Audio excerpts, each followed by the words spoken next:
បាទសួស្តីបងប្អូននៅក្នុងបណ្ដាញសង្គមទាំងអស់គ្នាបាទលោកគ្រូអ្នកគ្រូរៀមសបនទាំងអស់ជាទីគោរពជាទីរាប់អានបាទថ្ងៃនេះគឺខ្ញុំមកថតផុសប្រភេទនៃអង្គដ្ឋានញីឈ្មោលបងប្អូនណាបាទ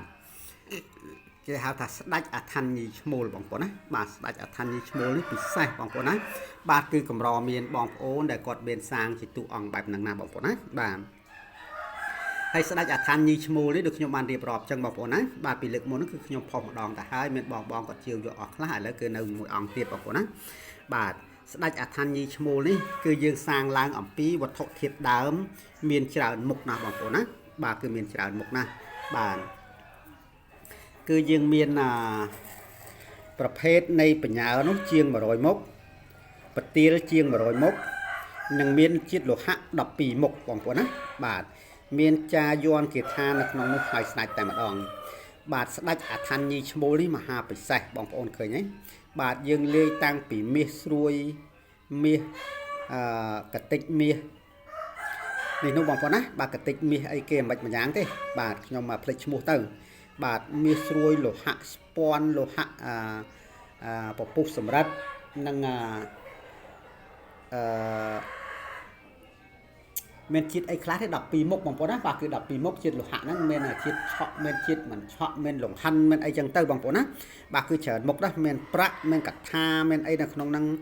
សំណអីគឺយើងលេខសពគ្រប់បែបយ៉ាងបងប្អូនណាបាទស្ដេចអដ្ឋានញីឈ្មោលនេះមិនធម្មតាទេពិសេសត្រង់ថាលោកមានបាច់រចនានៅខាងលើនេះគឺសត្វមកបងប្អូនណាបាទនេះគឺសត្វមកបាទខាងនេះក៏សត្វមកដែរបងប្អូនឃើញទេ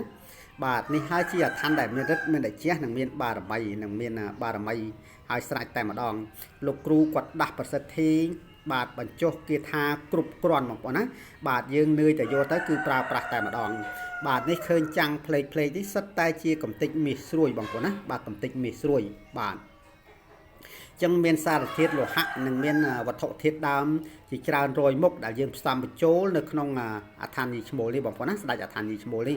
បាទគឺយើងពិសេសតែម្ដងបងប្អូនណាគឺពិសេសតែម្ដងសម្រាប់យើងការពារខ្លួនសម្រាប់យើងប្រើប្រាស់បងប្អូនណា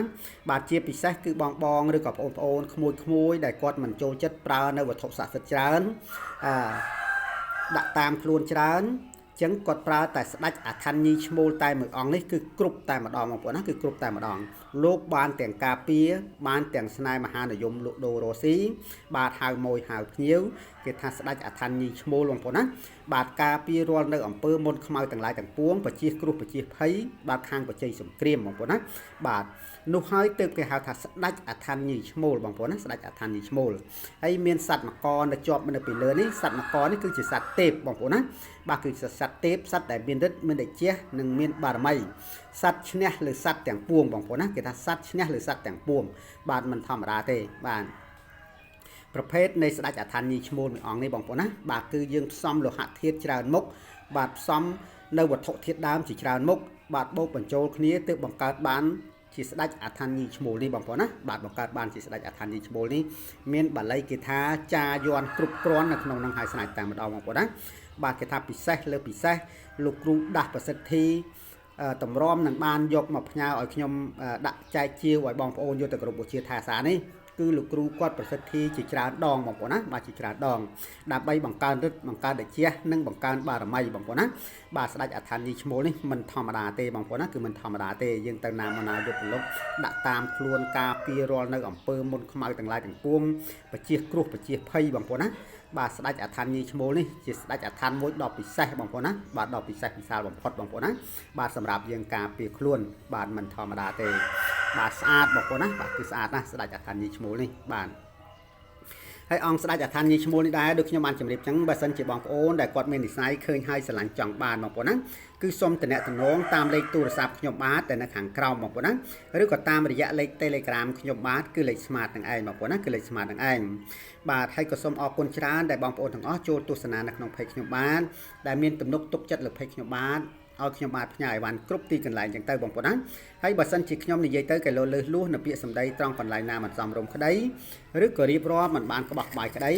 ក៏សូមខន្តីអភ័យទោសផងបងប្អូនណាសូមខន្តីអភ័យទោសផង